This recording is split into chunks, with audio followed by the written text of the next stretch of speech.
Hey, grace and peace, everybody. You saw the thumbnail, you saw the title, so you know what we're about to do. I'm gonna do something special tonight. I did not plan this. There was no pre-announcement, so don't worry if you didn't know about it, because nobody knew about it. I just decided to do it. I want to look at this video. Shout out to Artie Trolls over there on X as well as here on YouTube. Go check that brother out. He was watching this video, and we've seen this before. He was watching the video of Candace Owens' first interview on the Dennis Prager network. It was Candace Owens, I think was the name of her show. And she was interviewing Charlie Kirk. Well, Artie, shout out to Artie again. He was watching it, and all of a sudden the video went private.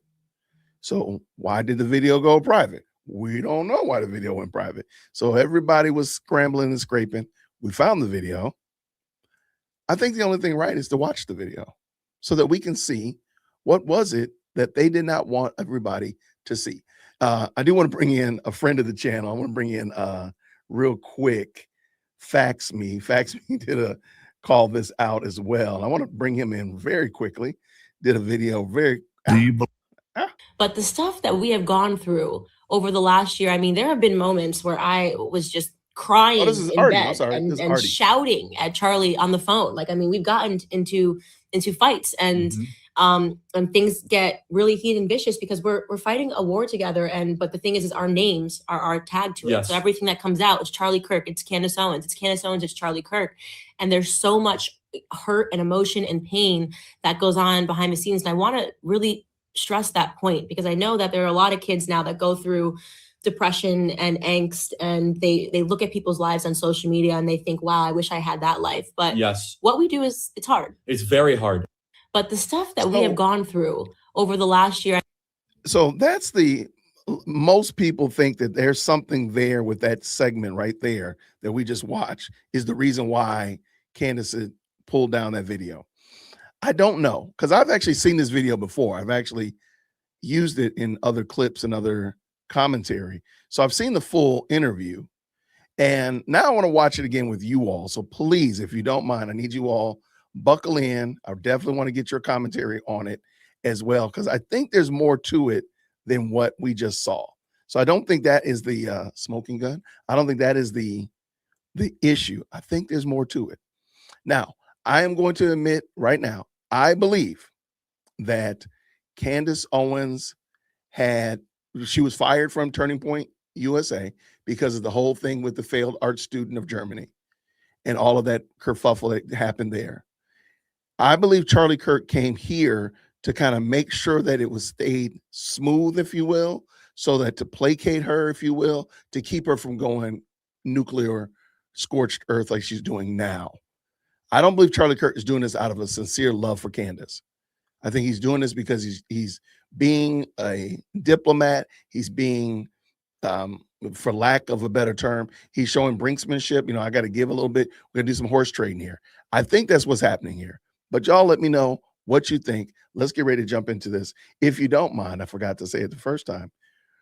Green hearts in the chat when you can hear. Like the symbiotic nature. So he would be good to talk about that, like the symbiotic nature of man and woman. Are you guys ready? Yeah. All right. Hey, everybody. Welcome to a brand new episode. Today, I am super excited to be speaking with the man, the myth, the legend, Charlie Kirk. Welcome to the show. Hello, Candace. I love this. Do you love this? Congratulations, first of all. This is amazing. This is like my own little cave. Yes, the cave of freedom. Yes, the cave of freedom.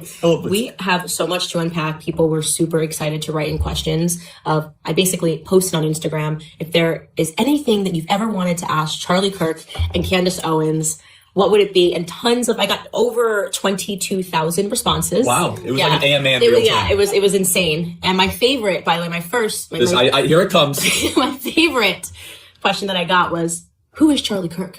So you know what? I'm going to take that in the more metaphorical way. Like, tell me the soul of Charlie. I'm going to pretend like they didn't know who I was. So just for self-confidence purposes. Tell me who the real Charlie Kirk is now. It's a good place to start though, because a lot of people don't know how you ended up here. People were asking me where you went to undergrad. And I said, wow, people don't actually know. I went to Prager University, actually. University. That's where I went. So imagine this. Imagine, I don't like diagnosing people, but let's just say Candace has main character syndrome. Okay. Let's just say she has main character syndrome. Imagine somebody with main character syndrome having to big up, having to elevate, having to platform somebody that you think is lesser than you. Imagine how that probably feels. And I'm wondering if that's true, because again, they were thick as thieves when they were running around in Turning Point USA. Then Charlie kicks her out, fires her. And in order to keep the peace, Charlie goes and sits down with her to have a quote unquote discussion. And Candace can't just elevate Charlie Kirk and big him up. She's got to bring herself into the equation. And I think that's what we're watching. But let me know what y'all think. Comment in the comments below. That's cool. Well, first of all, what a treat it is to be here. Awesome. And you're doing amazing as always. So who am I? I'm from Chicago. I'm 25 years old, luckiest 25-year-old, I think, in the country. Started Turning Point USA when I was 18. Why? I felt like we were losing our country. And I still feel like in some way we are. I think we've made some good changes over the last couple of years. And I saw in my local community, my high school, students that would be inherently conservative, something similar to kind of what we always talk about, but they would never use that word.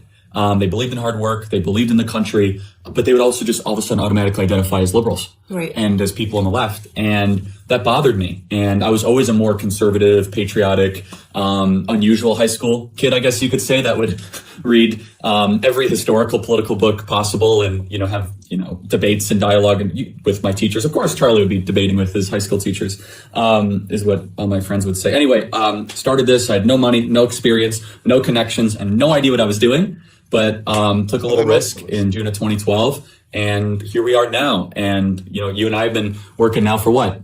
Together a year and a couple months. That's and right. It's just been amazing. And you've contributed. Okay.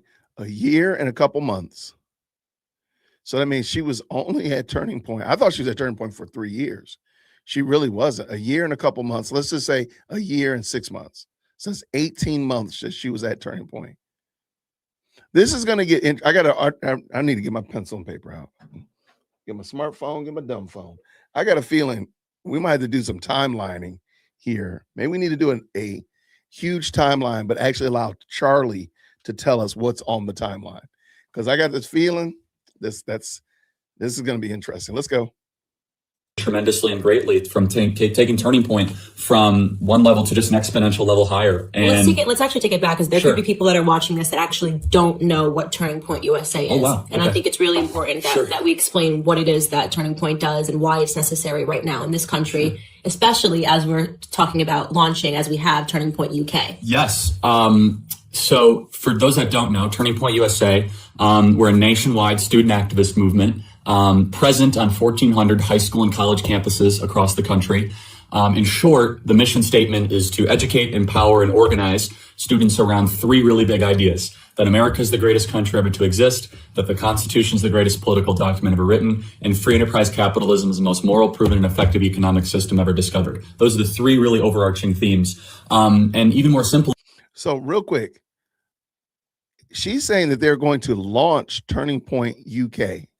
So that means Turning Point UK is it's still in the embryonic stage, still in the mindscape stage, the napkin phase, if you will. Right? Okay, just write that down. Write that down. TP UK is not in existence as of yet. Write that down, because something doesn't work right.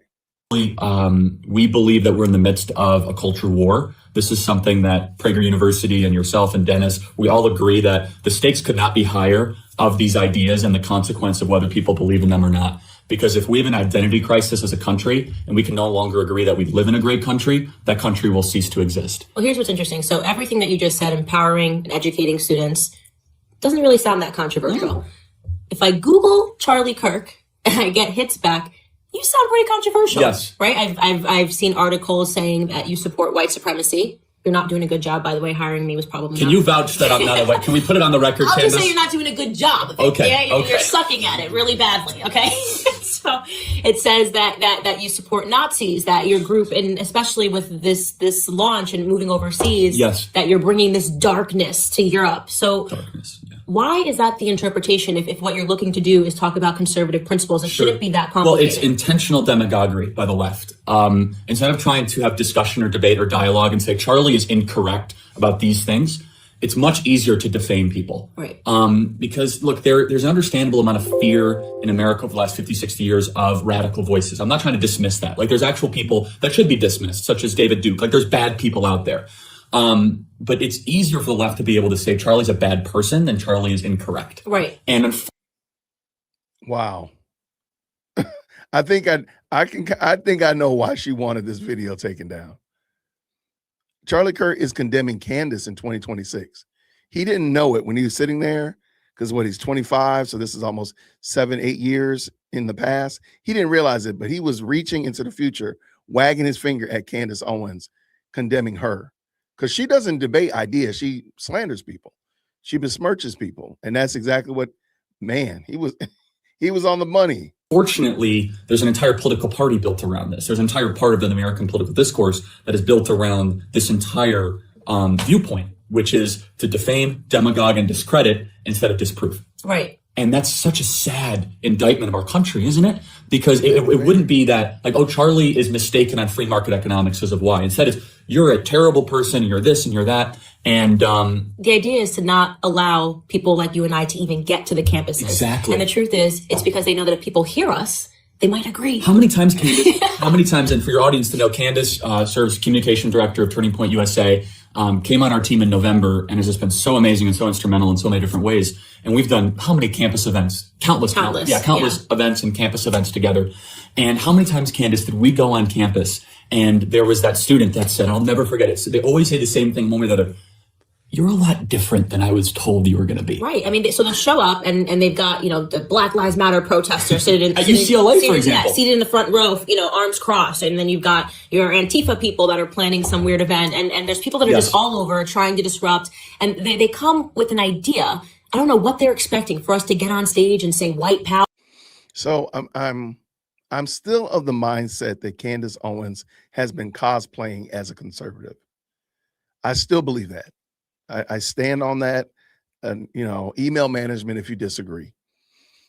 So here I'm listening to her berate the left that she's actually a part of. I do believe that she's actually literally arguing against herself. I'm sorry. And I know it sounds crazy, but when you think about how quickly she's turned into an outright dyed-in-the-wool leftist, you can't come to any other conclusion but that she was always there. She was always there. We just didn't know it. She was cosplaying otherwise. Let me know what you think. Power and to salute Nazis and to do something terrible. And then they hear us speak. And my whole thing is, hey, if you're Black, I believe in you. Yes. We can do it without government handouts. This is why we need to embrace conservative principles. This is how liberal principles and policies have failed us in the past 6 years. I believe in you. We can do this as a community. And their faces over time are just like, why did I hate this person? That's right. My favorite moment is because some students are programmed, almost rehearsed by their professors to hate us. And so they come in, and as UCLA, I'll never forget this, Candace, you said, I believe in you as a group of Black students. I believe in you. I think you can succeed without government. I think you can all be rich and wealthy. And one of the students essentially got up to the microphone and was like, stop believing in me. Essentially, no, I'm actually trying to make your life better. No, stop it. I want to be a victim. Right. I would love to hear if Candace would be honest today in 2026. If she went to fill in the blank university, what would she say to those students today? And again, it has to be related to right here in the United States, not 9 time zones away, a sliver of land the size of New Jersey.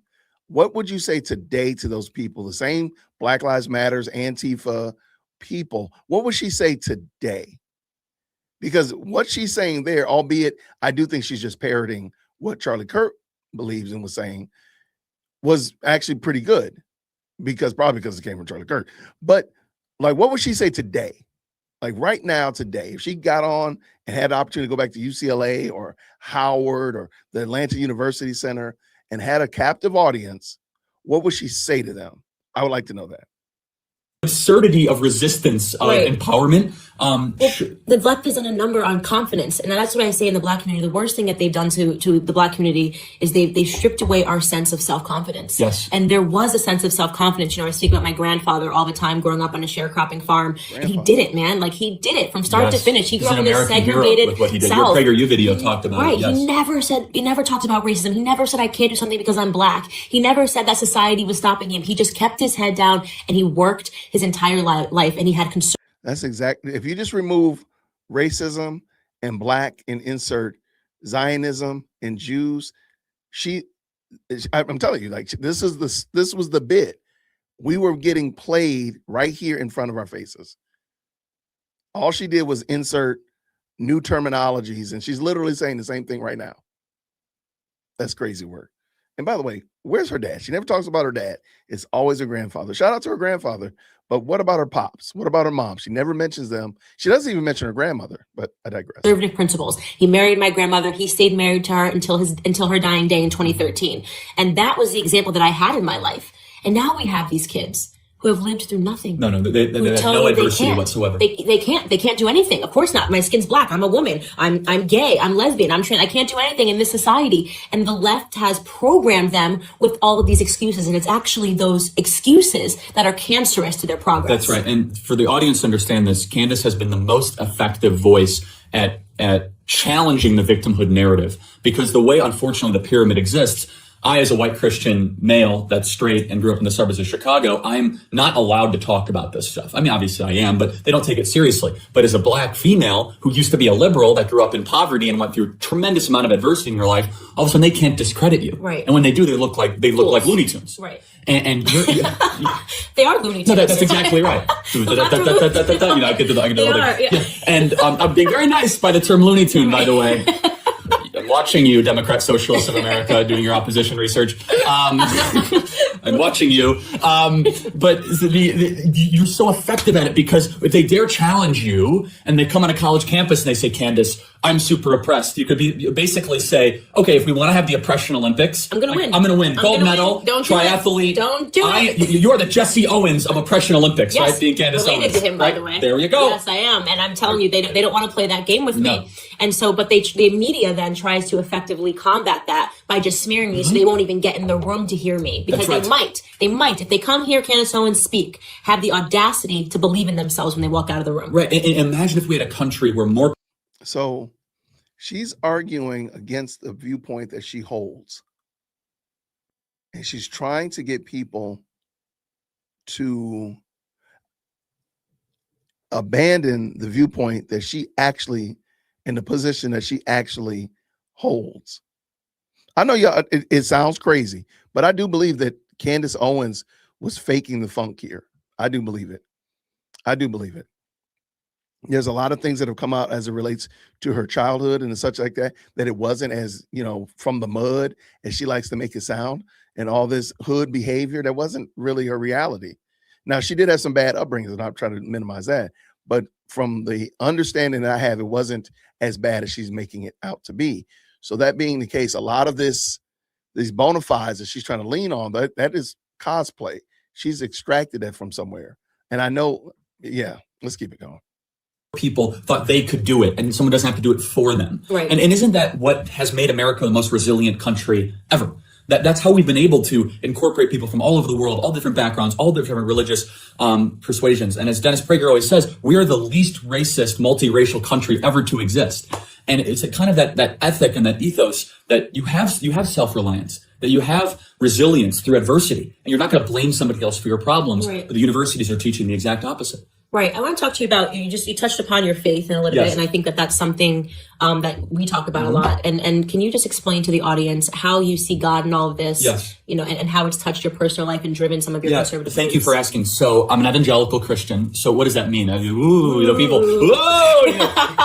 People get freaked out when they hear that. Like, I liked them up until now. I can see the YouTube comments and sign up. You're like, at 17:14, you lost me there, Charlie. Like, I get that all the time. So what's an evangelical Christian? Okay, first and foremost, we believe in a God. Okay, maybe people can agree with that. Signing off now. Right, now they're all gone, right? You believe in the voodoo man. Okay, so we believe in a God that is ubiquitous, that is omniscient and all powerful. What does that mean? That means God is everywhere. God is all knowing. God is all powerful. God created us to be today. That we as human beings are actually first and foremost spiritual beings. Our chemistry is all just made by God, but we're actually spirits. I believe in a God. I believe in the Bible. I believe it's the greatest book ever to exist. 5,000 years of history, over 34 authors, 66 books. And then I believe God came in human form. And this is why I'm a Christian, evangelical Christian, that God came down as a gift for us broken humans to be able to accept this gift and his son, Jesus Christ. And that is, as talked about in the Bible, created the Trinity. That God is the same God, but think of it as the analogy I use. Think of it as water. Oh, no. Oh, I hate these Trinity analogies. This is going to be terrible. See Lutheran satire for more information. I might have to pull that Lutheran satire in here. I hate these. Okay. I think Charlie did a good job. One of the problems though, I don't like, and it's not just, I don't like it. I don't think that it's helpful. We're not just broken, because if you have an item, I have a pen right here. The only way that this pen can get broken is by something exacting pressure or doing something to this pen to break it. The problem is we are sinful. The reason sin is in the world is because of us, right? We're the problem, not the problem has been exacted onto us. It is a little bit of a nuance. It is a little bit of a change. When you say you're broken, I mean, something has exacted pressure onto you to break you. And now God has to fix you. But no, the problem is I am the sinner and I'm out here just sinning. And that's just it. So I want to make sure that that's clear, because I don't like that. I don't think that was very good. And I hate what he's about to say about the Trinity. Let's go. Water. So water can be liquid form, water can be in our air, and water can be an ice cube. That's God the Father and the Holy Spirit. Same God, three different parts. And so Jesus Christ was God in human flesh, who first and foremost taught us how to live, but secondly and most importantly, he was a gift to us, that if we accept him as our Lord and Savior, then we can have eternal life, and we're actually reborn, that something happens to your spirit, and that you go through a process where you become actually a different person. I know this might sound so bizarre and so weird for people to hear, but I've seen it happen in my own life and for other people. And so why does all this matter? And what we're talking about, we have to realize that there's something bigger than ourselves. Right. And I believe, and I see it, that people that are born again Christians, or people like Dennis Prager that are Bible believing, Torah observing, Jews, they approach life in a much different way, that maybe my opinion of what I do is not the most important thing in the world. Maybe I want to do good, not just feel good. Right. Okay, I'm going to stop for a second. And please, shout out to everybody who's going to put in the comments, oh, this is a great video, but you interrupted too much. Okay, go find somebody else that doesn't interrupt. This is what I have to do. This is what I do. I interrupt and I add commentary. I add my thoughts and opinions to it, and you all do the same. So that's why I do it. Notice something about Candace. When Candace truly is outside of her depth, Candace is quiet. And I notice here, she's saying nothing about the quote unquote faith that she has. Not a thing. She is quiet. I also notice that Charlie Kirk is not speaking as if both of them believe this. And I could be wrong. I might be over analyzing it. So feel free to let me know. He's not saying we believe this, or this is what our faith teaches, or we believe in God and we believe in the scriptures. Nothing like that. It's like he's almost evangelizing Candace. Am I seeing that wrong? Because I don't see him actually. If I were in this conversation with my brother or sister in Christ, I would be talking about ours and we and our Father and what we believe and our sin. But none of that's happening. Charlie Kirk is talking as if he's the only one that's a Christian. Just something that I noticed. Also, again, I want to be fair. One of the things I didn't like about Charlie Kirk is he doesn't use the word sin. I don't need a gift if I don't know that I need a gift. Like, what is the gift that Christ gives? Is this not somebody to come sit by me and, be my homeboy? Christ saved me from my sin. And I do think Charlie would have been much better off just being very clear and demonstrative. We watched several debates, several Ask Me Anything events, and he doesn't use those terms very frequently. I do think that was a weak spot in his chink in the armor, if you will, whatever, is calling sin.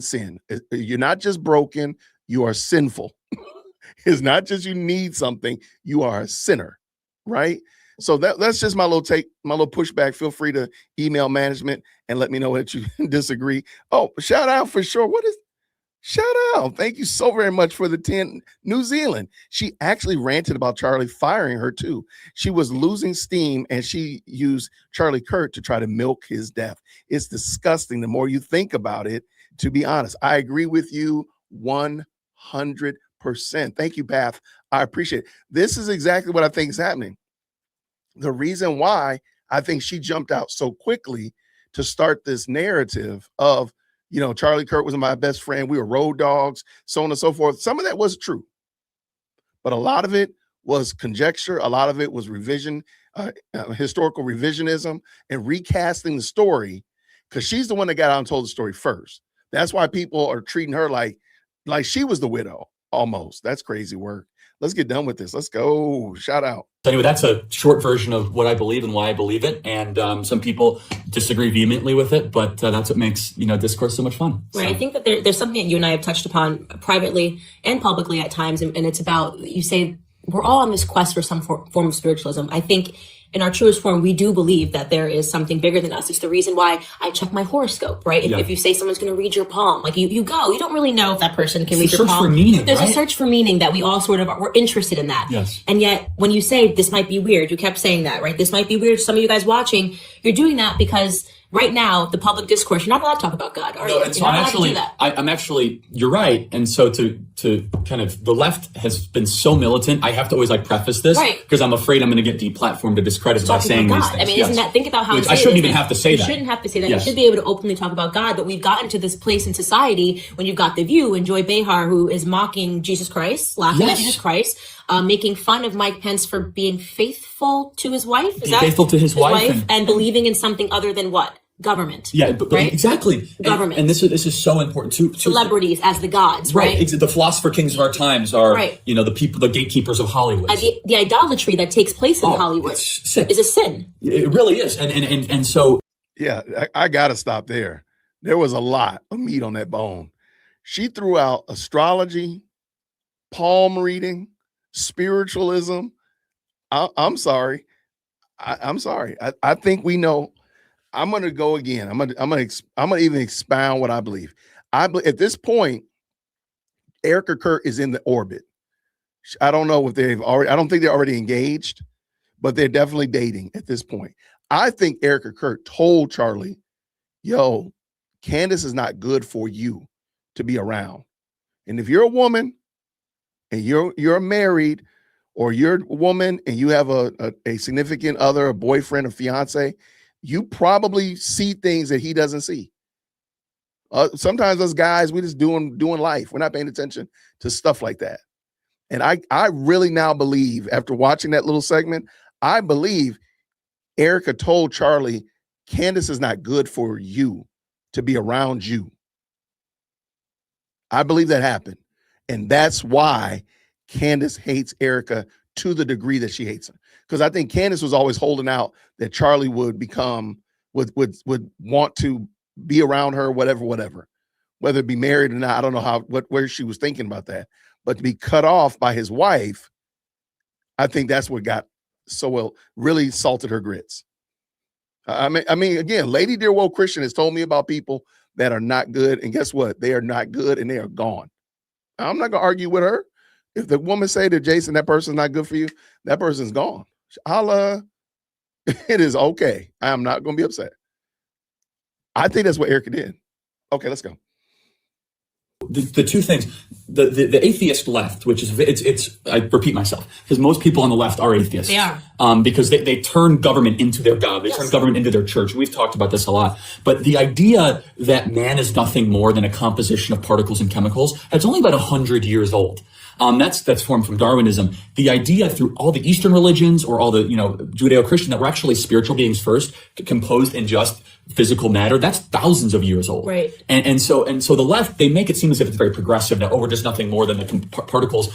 I totally reject that. How many times, Candace, have we in our journey said that this is a God thing? 100%. God has had my back throughout this journey, and people always ask me, and actually one of the questions that somebody wrote in is like, Candace, do you believe in God? Are you a God-loving Christian? And the truth is, when I was a kid, my grandfather raised me to be extremely Christian. We had to wake up every day and read the Bible. And I resented that because it was so not cool when you went off to school. In public, you don't teach it. Basically, secularism is all about making sure that you dismiss God from the conversation. It's no longer in school. It's no longer on TV. It's no longer cultural anymore. So you feel weird about it when it's taught in your home. The further that I got away from God, the more liberal that I became, the more miserable my life became, the more mistakes that I made. And I talked about that dark period of my life from about 16 years old until 22, really, but I was a liberal. There's something synonymous about this atheism and liberalism. And her timeline is crazy banana cuckoo, because you do realize that her understanding of being a Christian is that her grandfather raised her to be a Christian. Y'all that. Wow.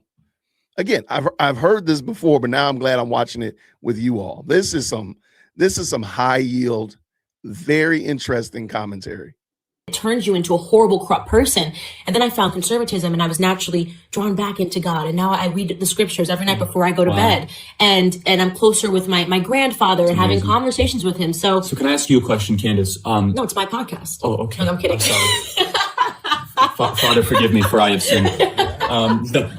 So let me rephrase that. Okay. So being on the left and the right, you could talk from authority here. Who's happier, conservatives or liberals? Without question, conservatives. I was miserable when I was a liberal. I was miserable, pretending to be happy. And you see that when you talk about, when I see on Twitter, right, Chelsea Handler just screaming at Trump every single day. Those are not happy people. They're miserable. Think about it. She has no family, right? She has no children. And you're right, it's atheism. You have no purpose in life, right? So your purpose becomes about pretending that somebody else is the reason for all your anger, when in reality, you're angry and you're bitter because your life is unfulfilled. Right. And Dennis is so spot on about this, where he says, you ask an atheist, do you hope you're wrong? And any atheist who hopes you're correct, that there's no God, you'll never see your loved ones again, I would never want to live that life. Right. That's so sad. And I think what's happening in America is there's an existential spiritual crisis happening, where our universities, our culture, are programming students to glorify themselves. And what matters how my feelings are more important than facts, right? Like how I feel is much more important than what might be true. But when you believe there's a God, you might say, there's some things I might not understand. Right. That there's complexity to all this. And Candace, your testimony of, I was in an unhappy, use your word, miserable place. And you're back to the scriptures. What I find about mean. But she never this is the clip right here where it's talking about she's mean. She never actually says what she did to deal with that situation. Charlie inserted scriptures into the argument. She never said that. Charlie inserted that into there. I'm sorry, Charlie, but and again, somebody mentioned that Charlie Kirk was extremely young here. You're 100% correct. You are 100% correct. I'm not on his neck about anything, harsh. I'm not at all. I recognize that Charlie Kirk's he was 23 or something, 24 at this time. He was very young. I totally get it. I'm not riding his bumper about that. All I'm saying is some of the things he was saying were not correct. Okay, but let's keep this dance going. And it's amazing because I hear this story over and over again, and the grace of God and the forgiveness and the path he leads us is real. And for anyone watching this, I encourage you, just take time to read the Bible and to pray and meditate. It doesn't have to be, it doesn't have to be 5 hours and go to a church. That might intimidate people. I understand that. But there's something so special about the Bible because it is the most banned book, the most burned book, the most banished book ever to exist. But it's also the most read book, the most translated book, the most powerful book ever. There's something special in those pages. Right. And it almost like brings me to emotion to talk about it, because our students are not being taught this. And in the scriptures, you will find so much depth of knowledge, so much wisdom. And in my own opinion, the most important person ever to exist. And instead, students will be pushed horrible cultural icons and bad political philosophy of the Communist Manifesto and all these books that talk about atheism instead of a book that really built Western civilization and defended these ideas. And honestly will lead to more fulfilling, happier people. I do believe. Candace wants us to believe, by the way, everybody, thank you to the 230 that are watching, y'all. I appreciate y'all. Thank you for tapping in. Please go ahead and hit the like button. Say what's up to your people. Candace wants me to believe that that man right there believed in astral projection and time travel, and that he was an alien in the sci-fi sense, not just I'm just in a weird place, a fish out of water, but in the sci-fi sense. That's what she wants me to believe. After what you just heard right there, is that what you're translating that as? Okay. It just seems interesting. It just seems interesting. It doesn't seem like that. Doesn't seem like somebody would be saying that if they believed in time travel, astral projection. They weren't serious about their Christian faith. Because remember, she makes him sound the tale of two Charlies. She makes him sound like he was a fraud in this regard. So what he's saying here is fraudulent. Is that what you got from there? Believe that, and I to people that are listening and watching this, is just to ask yourself a very simple question, which is, are you happy? And it's a question that only you can answer. I'm gonna stop again. I know. Shout out to the people that are writing the message saying stop interrupting. Shout out to them. Shout out to those people. The Christian faith is not about being happy. Being a Christian is not about being happy. It's not about having all of your needs met in the physical, temporal sense. It's not, not having, singing in the rain and tiptoeing through the tulips. It is the fact that your sin debt has been paid. I'll say it real simple, like Alistair Begg said, the man on the middle cross said that you can come. That's it. That's it. There's nothing more. We don't need to make it more in depth than that. Ain't got nothing to do with you being happy. Now, that might bring you joy. It might bring you to tears when you realize it. But the point of the Christian faith is not to be a salve or a bandage for your temporal, earthly needs. That's not it. You may never be happy another day in your life as a Christian. Is it easier today to be a Christian or to be out here 304 and tricking it off out there in the streets? Which one is easier? Which one is bringing people more quote unquote temporal surface happiness? Look on TikTok, look on Instagram, and report back to email management. I think we all agree. The world is supporting a lifestyle like that. Scriptures say something different. So the idea and the notion of, are you happy? Now, internally, you will be dealt with and you'll realize that you're content. Yes, but you're not going to be happy necessarily. If that's your goal, if that's your barometer, then we are in a lot of trouble, because you're going to wake up tomorrow and you're not going to feel happy. You're not going to do that. That's just not going to happen. So this little notion that Candace says, and I do think it's interesting, Candace has never said emphatically that she herself is a Christian. I think this is a very interesting story. I think I'm glad we watched this. And you can only answer that honestly to yourself. And Absolutely. If the answer is no, my answer was no years ago. Wow. It was absolutely, I am not a happy person. I don't feel like I'm treating people kindly. And it could be very much that your distance from God and your acceptance of this, this world viewpoint where there is no order, there is no structure, and it's all for naught, could be the source of your misery. And that's a private question. You can answer it for yourself, but I can tell you that, I'm a testimony to the fact that my entire life changed when I started embracing conservative principles and going back to the lessons that my grandfather taught me. Well, and that's it right there. Please feel free to email management that Candace Owens was a Christian. I am going to clip out this little segment right here, and I'm going to send it back to you. She just said, I was much better off when I returned to conservative principles and what my grandfather taught me. No recognition of her own sinful state. Now, you don't got to be a Calvinist like me, but no recognition that I'm a sinner. No asking Jesus into your heart. No praying the sinner's prayer. Nothing. She went back to conservative principles and followed after what her grandfather told her. Okay. Because I know somebody going to try to tell me that Candace is a Christian. Where are you getting that evidence from? Where? Now, when you look at it also, when you take what we're seeing today in 2026 and you're laying it over this story right here, you realize that, yeah, this is the fruit. What we're looking at in 2026 is the fruit of I returned to conservatism and what my grandfather taught me. Just to build one more thing, though, and I fear this, is that there's one political side right now that is becoming more rejective of God and embracing, atheism and secularism, and one that's not. And you find that one side is consistently unhappy and full of rage and anger and not gratitude. And I'm afraid that divide's only growing further. That's correct. And I mean, it's talked about, we can talk about this as well, but even there's something sacred about the family. And the left is doing everything it can to destroy it. Yes. Toxic feminism, right? Which wants to remove men from society, which is such an important role. Women need men. Okay. Men need women. There is something symbiotic about a man and a woman coming together. We're watching the left literally try to turn men into women and women into men, just disrupt the entire family, telling women via the school system, by the way, I was forced to take Feminism 101. You can do it without a man. Just go out and adopt children. You don't even have to raise. If you want a child, you don't need a man to do that. Why are you teaching women that? Of course, if something terrible happens, God forbid, and you lose your husband, can a woman do it without a man? Yes.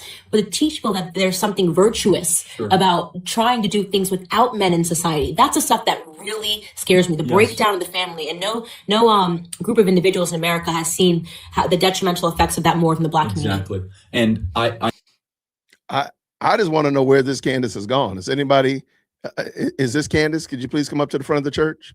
Please come on up to the front of the congregation. Well, where did you go? Where did you go? That's some crazy work. I agree. The problem is, where did this passion for that go like today? What would she say today about that exact comment that she made right there about family?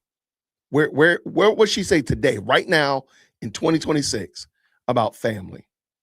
I think that would be a very interesting, I would like to hear. I would probably be interested in hearing what she would say about family right now today. By the way, somebody asked, shout out. Thank you so much, Job, for 9 with the 5. The Book of Job. I like that. I did the Victor Marx yesterday. I did that yesterday. It was impromptu. Somebody said you should check this out while I was on stream, and we watched the whole thing. It was about an hour and 30 minutes. We watched the whole thing yesterday. So thank you so much. And I'll probably clip it out, or if the mods could just drop the link to it and maybe give a timestamp. That's what I need to do. I need to put the timestamp so you can kind of jump to where we started the conversation about the Victor Marx. It was a very interesting debate, or what was it? A debate, interview?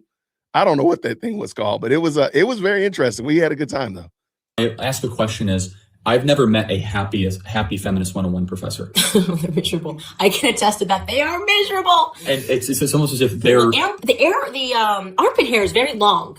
Your words, not mine. No, I'm just saying. My professor. It's a fact. You can look her up. She had very long armpit hair. And it seems as if they're determined to use their position of influence to teach the anger they have within themselves onto other people. Correct. And as you always say, Candace, well, what was the answer? Hate men. Yeah. What do you want for lunch? Hate men. That's what I learned in class. No matter what it was, in Feminism 101, here's what you learn. No matter what it is that you're going through, you can blame it on a man. You lose your car keys in the morning. Why? The patriarchy. Yes, that's correct. That's exactly right. So just all you got to do is just remove one word and replace it with another group of people. Like Candace right now is doing this in 4K. All she did was take hate men and remove men and use Jews in there, or Israel, or Zionism, or Christian Zionism sometimes. Like, that's all she's done. That's all she's doing. You lost your car keys? Christian Zionists is our other reason. This is so funny, man. Yo, shout out to Joe, man. Thank you. I appreciate you, friend. I'll make sure I add that video in the short to the chat in a moment.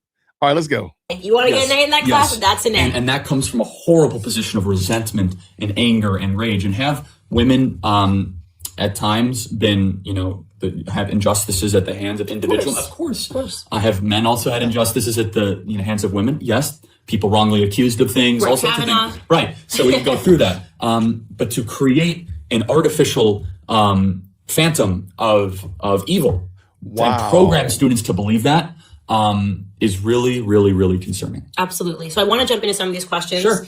We could go on forever. This could be a 5-hour podcast. And we're gonna end up talking about some of this stuff anyways. But first question, this is actually really funny. Okay.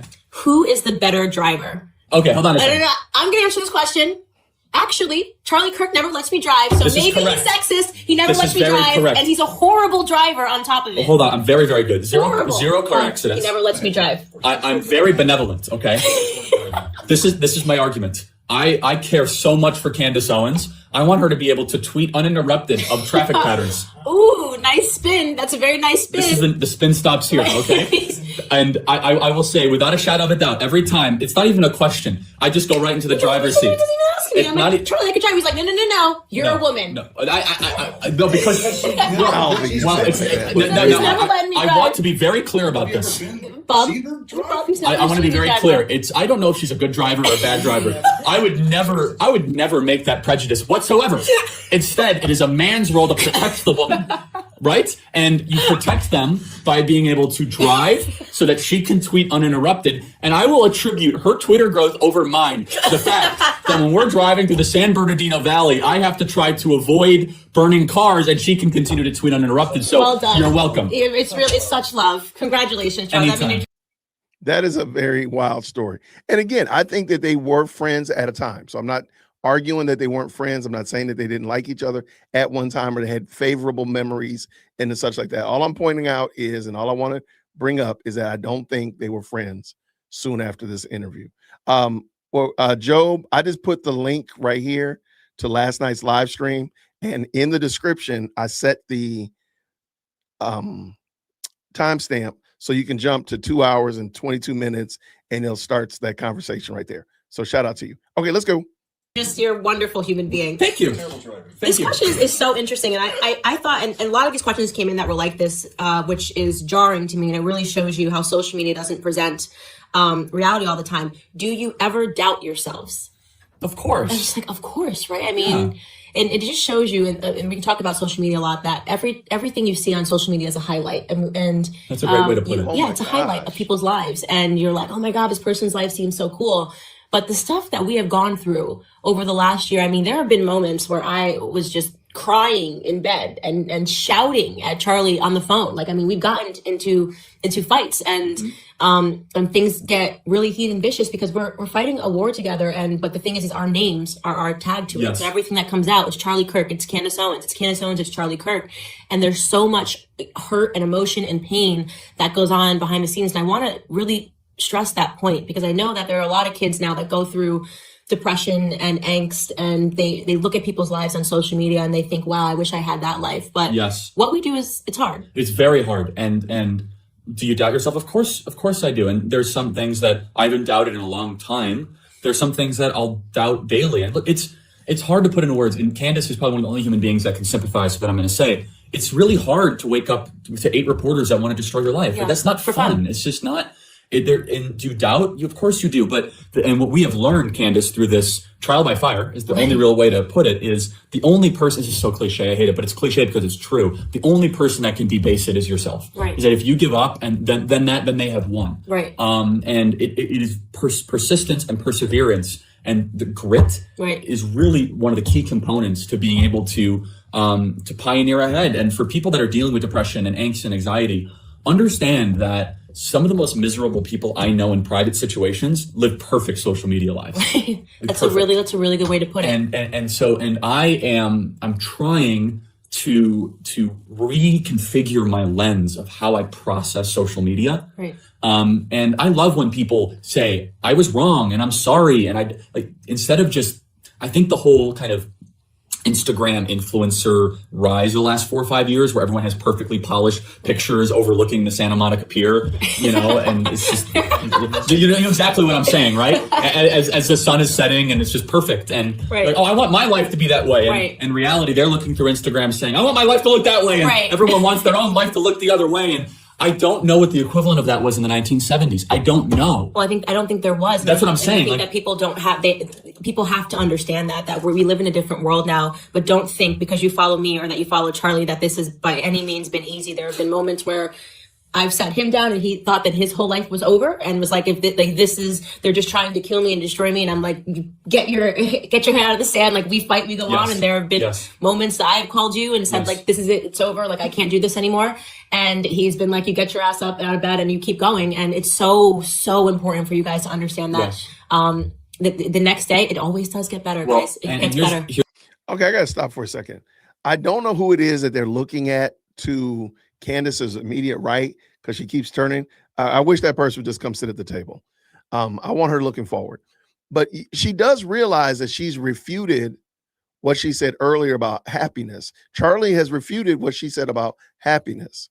And I don't think that's why I'm saying like your conservatism must be rooted in the reality of scripture, not just in conservatism, because you're going to be a man or a woman without a country soon, because you're just going to be out there floating in the world. And it's not rooted in anything. Like she's just saying things. And I think that's ultimately, because again, that whole happiness thing is still bothering me. And Charlie completely refuted that in 4K. So I think this is going to be interesting how we go. Let's go. The other thing is giving up should never be an option. And also surround yourself with people like Candace that whatever you're doing that can relate.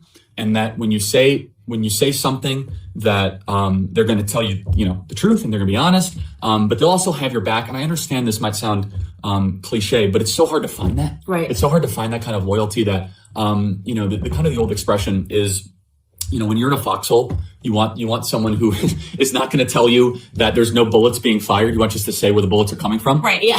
That's right? Exactly right. Yeah. You don't want someone in the foxhole with you being like, well, you want to get a hot dog, right. Like maybe a burger, or a smoothie. You want to say, no. There's a machine gun nest over there. There's mortar shells coming from there. Right. Well, here's what we're going to do. Here's to be a able plan to do of that. action to get out of this. Exactly. Right. And that's the type of friend that you want. And you definitely don't want one that's going to run for the hills behind you. Yeah. And We've had those. We've had those. Yes. We definitely know who our allies are. And PragerU is one of them. Amen. Next question. I love this question so much. If Trump wasn't running in 2020, who would win? I love this question. I didn't know my voice could do that. That was very impressive. That was very weird. Wow. I've got an answer. Ready? Okay. China. Okay, yes. China would win. The illegals would win. MS-13, the illegals. They would be winning. Drugs would win. They'd have a big day. Right. Drugs would be unbelievable. Drug dealers would be having the best day Drug dealers would be the winners. Fentanyl is the worst. He does really good impressions. No, that's actually that's a very good answer. China would win. China would win. If Trump wasn't winning. But look, I want to say this. God bless and thank God for Donald Trump for what he's doing. I love my president so much. my goodness. I love him so much. He makes me just want to drape myself in an American flag, run out screaming the national anthem, and I'm not like, I just am the most patriot. And it feels so good. You know what feels so good about patriotism? Wow. It's a family. Your color doesn't matter. Your creed doesn't matter. It's like we are an American family. You turn talk around. About that, Candace. How does he, this horrible person they say, how does Donald Trump treat Candace Owens when you've met him? He's just the most lovely, warm human being, and he gets it. He fights for us every single day. And there's something about being around people and realizing that it doesn't matter how tall, how short, but whether you're Christian, whether you're Jewish, whether you're Black, whether you're a woman, or whether you're female, you are united by the philosophy of America. And it's beautiful. Yes, it's it knows no color. Who's this person that's interviewing Charlie Kirk? Does anybody know? Can somebody tell me, who is this woman? I'm looking online. I don't know who this woman is. Who is this woman? Somebody please in the chat, let me know who this woman is. And is she available now in 2026? Is she still doing podcasts in 2026? I'd love to hear what she's saying now. Unum, out of many one. Right. And as Dennis Prager says, the American Trinity is in God we trust, liberty, and he pluribus unum. It's that, and Donald Trump believes in that to his core. Right. And he fights and he fights and he fights. And if it wasn't for him, our country would be in such a sour, horrible place. Which brings us back to the question: who do you actually think would win if Trump didn't run in 2020? He was like, you know what? 4 years ago, a Democrat would win. That's the answer. That's the answer. I didn't want to say it, but you said it. I wasn't going to say it, but you said it. And here's the one thing I will say though. Hey, he said it. I said it. Everyone else was thinking it. I said it. Okay.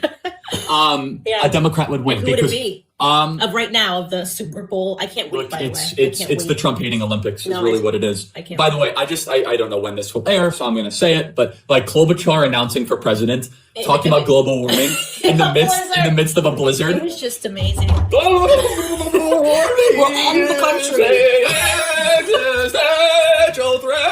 It's like I'm just like, this is too good. I can't make this up. God has a sense of humor. No, God is hilarious. Oh, but of course, because actually, it's very biblical. If you believe that God is ubiquitous, all powerful, and all creating, you believe humor exists. Of course, God has a sense of humor within. Of course. I can say and by the way, can we just talk about Elizabeth Warren announcing for president? Oh my God! My favorite thing. She chugs a beer. Well, not really. After she attacks Kavanaugh, and then she thanks her husband for being there. Like, where else would her husband be? I can't wait. Thank you for being here. You're welcome, honey. Did you take attendance earlier or something? Like, just like, I can't wait. Everyone's like, I just can't wait. It's going to be such a freak show. I can't wait. Cory Booker. I am No, you're not. Have a seat. Yeah, but you have Spartacus. You have Gilla Brand. You have Pocahontas. It's just like it's like they're Coffee Man might run. It's like they're trying to make. They're doing it for Trump at this point. I mean, like he's going to have so much fun. He's just got to be laughing every time they make it. Oh no, he loves it. He can't wait. And it's great because then they're going to become even more radical. Yeah. And I think Kamala Harris. She's so forgettable. I mean, just like that's a great word for Kamala Harris. She's very forgettable. It's kind of like you see the speech after 30 minutes. You're kind of like, watch something. Did someone just speak? She just is the most forgettable. I remember a rally of some sort. Really don't know what it is. She's the Jan Brady. Yes, that's very, very good. That's exactly right. That's very good. That was a cheap shot. That's very good. I'm just saying. All right. Okay. Next question. I want to get through these because people always want to ask questions. Yes. What's your favorite book? By the way, just so you guys know, prefaces, Charlie was a total freak kid. He didn't really get into enough, but he was like one of those kids that had to send to like special school because he was like super smart. He's like reading Saul Alinsky's Rules for Radicals when he was 6. Backwards in Korean. No, I'm kidding. Okay, I got to stop for a second. She mentioned that Charlie Kirk went to a special school. I'm going to back up just a little smidgen. All right. She says Charlie Kirk went to a special school. She did not say that she went to a special school. You know that later on she morphs that story, main character syndrome, where she herself also went to a special school. That's wild. Want something? Did someone just speak? She just is the most forgettable. I remember a rally of some sort. Really don't know what it is. She's the Jan Brady. Yes, that's very, very good. That's exactly right. That's very good. That was a cheap shot. That's very good. I'm just saying. All right. Okay. Next question. I want to get through these because people always want to ask questions. Yes. What's your favorite book? By the way, just so you guys know, prefaces, Charlie was a total freak kid. He didn't really get into enough, but he was like one of those kids that had to send to like special school because he was like super smart. He's like reading Saul Alinsky's Rules for Radicals when he was 6. Backwards in Korean. No, I'm kidding. No.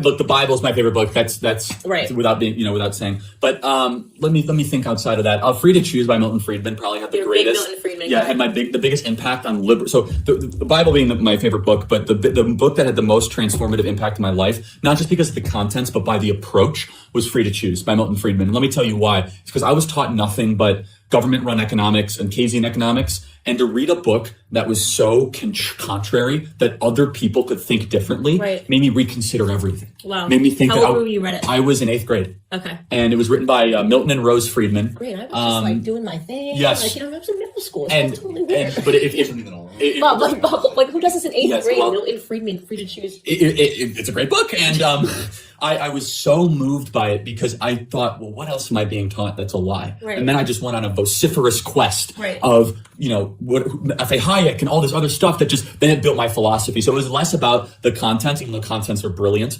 and it was more about, whoa. By the way, the greatest compliment that Charlie and I have ever received, well, I'm saying it for him, but that I've ever received was when people said that you two as a duo are like the modernized Milton Friedman and Thomas Sowell. They used to do a series together. That is an amazing compliment. Yeah, it's like, I mean, it's a higher compliment than I deserve, but I was just like, amen to that. Thomas Sowell, what an unbelievable treasure. He really is an American treasure. Right. He apprenticed under Milton Friedman. Right, and he brought me to my conservative. Isn't that amazing? Yeah, so I totally get it. Okay, if you had to live in one country outside of the USA, what would it be? God forbid. That would be an absolute punishment. Oh my goodness. Israel.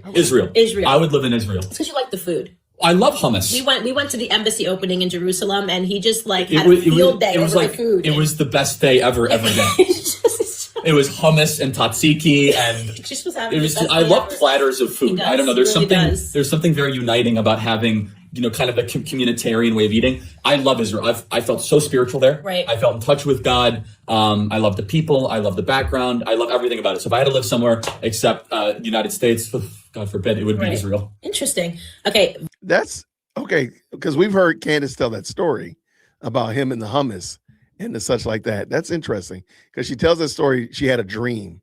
Remember that? And Charlie was they were sitting at a cafe eating hummus, and Charlie was trying to sell her on how great the hummus was. And this is a story. Okay, let's keep it going. Hey, by the way, shout out for sure. Thank you so much. Thank you again, Path 2262, with again a 20 New Zealand. She was always fake to me ever since her stance toward hate speech, plus the fact that she was a Dem pre-2015. I'm sorry. I think every conservative needs to have a come to Jesus about that.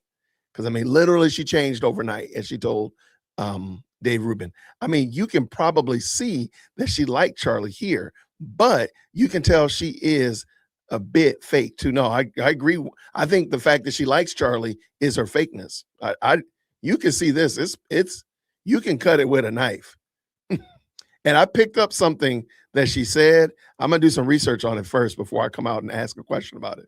But I picked up something that she said, and Charlie corrected her about it. And I think it's very interesting that happened. Okay, let's go.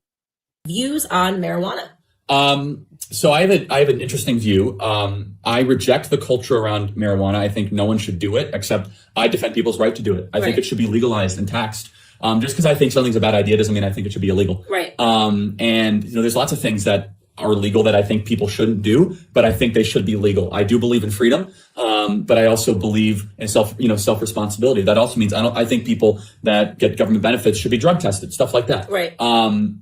So yeah, I am more open-minded than most on marijuana. But I think I've seen it screw up a lot of people's lives. Let me put it that way too. Yeah, but the fact that you've seen it screw up a bunch of people's lives is proof that prohibiting it doesn't. That's exactly right. You know what I mean? That's how I came to this. That's my point. Yeah, everyone that I know has smoked marijuana. You can get it at any time. Yeah. And so we spent hundreds of billions of dollars trying to enforce and make something illegal ineffectively. Yeah, it's like prohibition. The prohibition era. Totally. People are still going to do it. So in my opinion, I totally agree with you. People should be free to choose whether they want to do it. I think it's really stupid. I totally agree. You should be free to choose these things.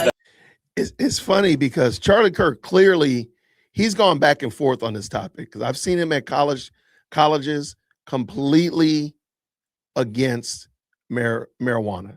And right here, he has a view that's very similar to what Erica had, which is basically tax it and regulate it.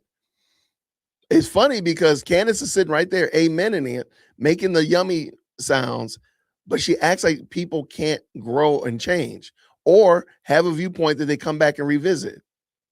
You can't do that in her mind. But Charlie literally has done this.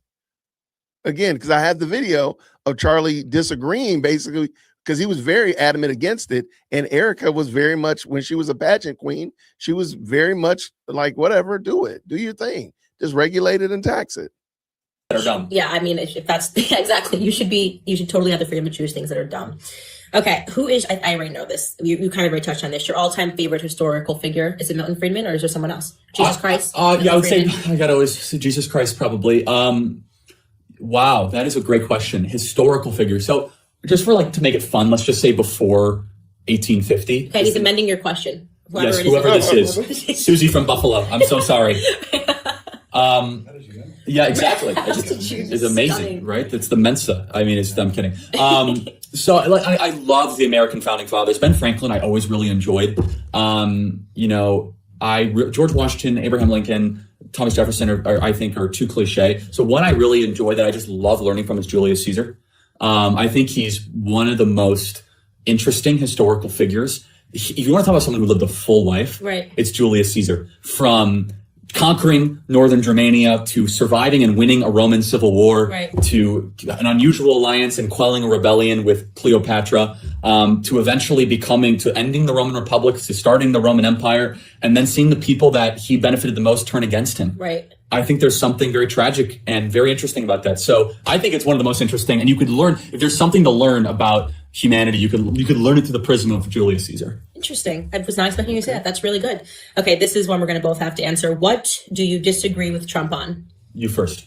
Hillary should be in prison. Okay. He should have hit harder on that. I really think that he should be pursued. He should be just, yes. Especially because everything that he is going through, that he's unjustly going through. Yes. It can be attributed to her losing the election. And they are just the most evil and the most corrupt individuals. And the idea of them getting away with it and not being in a cell drives me insane. So I want you to tell me how you really feel about this. I'm serious. Trump, if you're listening and you're watching, yes, this is what I disagree on. I want this campaign promise delivered. Lock her up. So I agree with you on that. And he is watching. And he will watch it. So I'll say three things, just because these are the three things I always use.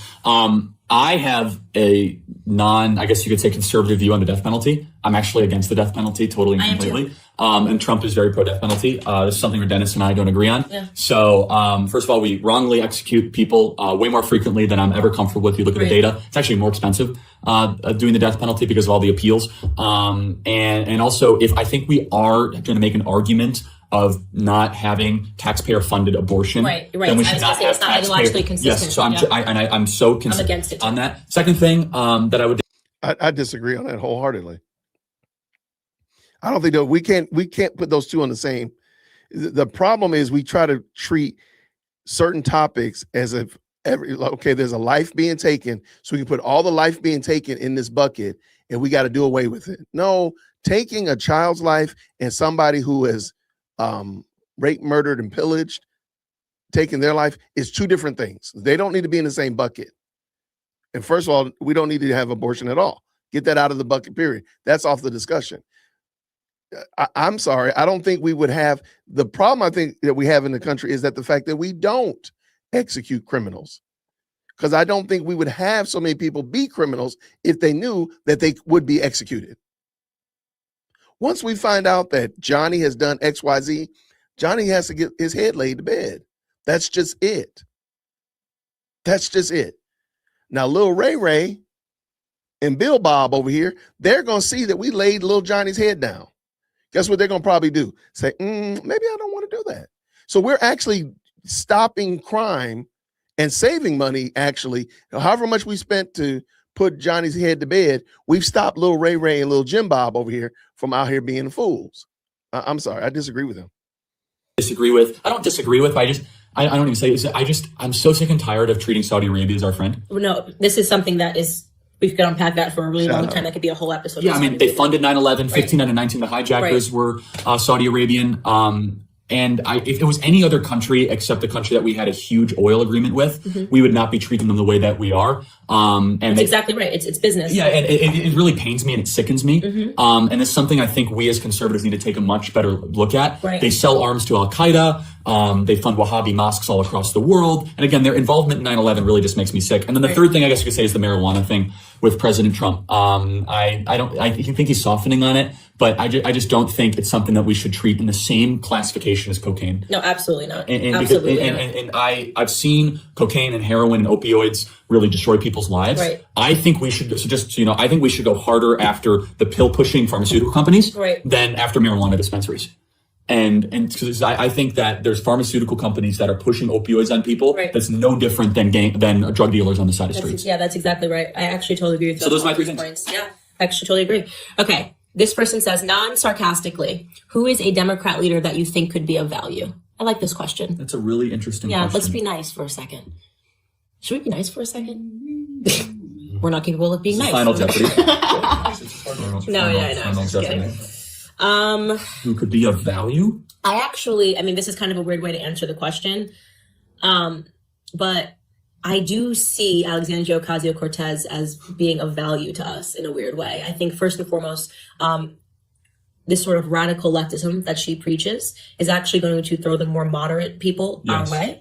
Because I do not believe, like the people like Nancy Pelosi, they're not actually radical leftists, but they've been using radical leftist rhetoric to combat Trump. And what's unfortunately happened is that it's birds, a radical leftist movement within their party that has effectively splintered their party. And she's shown that she's unafraid to go after the moderates. She's not afraid to go after Pelosi. Sure. She's not afraid to go after Schumer if need be. So in a weird way, I think that their party is actually like splintering as our party is uniting. Yes.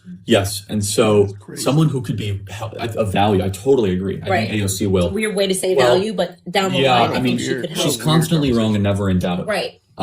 Which is horrifying. Passionately stupid. Yeah, she's passionately stupid. That's correct. She's very telegenic though. She's gotten training on camera though. She's good in the sense that she knows how to be endearing to a population on TV. It's called infantilizing herself. That grosses me out in a way that we could talk about this, but this new breed of women who want to talk like toddlers and pretend Christine Blasey Ford, right? Another example of this. The left has this whole thing where they want women to go like this. Oh, well, Charlie, I didn't know what you meant by that, but I really do think that it would be good if we could just do more good stuff. It grosses me out. That's really good. Wow. I got to take a second, y'all. Wow. It seems like she's mocking, but I really think that's what she does. I'm sorry. I would love for Candace to honestly to look back at this video and honestly say, that's not what she does now. I'm sorry. Wow. I might have to take a station break, y'all. That was crazy. Because she does that. That's what she does. Wow. She hasn't changed. I think the only thing is now, instead of saying that that's what they do, she's just doing it. That's the only thing that's really changed. Oh, wow. Okay. Hey, okay. That is perfectly fine. Shout out for sure. What do we got here? Oh, we're going to take a station break. Shout out to Mike. Bless you, Mike. What does he say? Remember that Charlie Kirk changed his position a lot since here, even saying that the death of rapists was justified legally. I agree with that 100%. Young Charlie Kirk was like all of us at younger ages, more liberal-minded and not aware of the world in its totality. You are 1,000% correct. Thank you so much, Mike, for the very kind. Super. I appreciate you supporting what we're doing over here. And you're right on the money. You're on the button. No argument for me at all. And I'm willing to give Charlie Kirk the movement that he's grown and changed over time, that he had grown and changed. So I'm definitely not trying to, I'm just noticing something that was, that we heard him say later.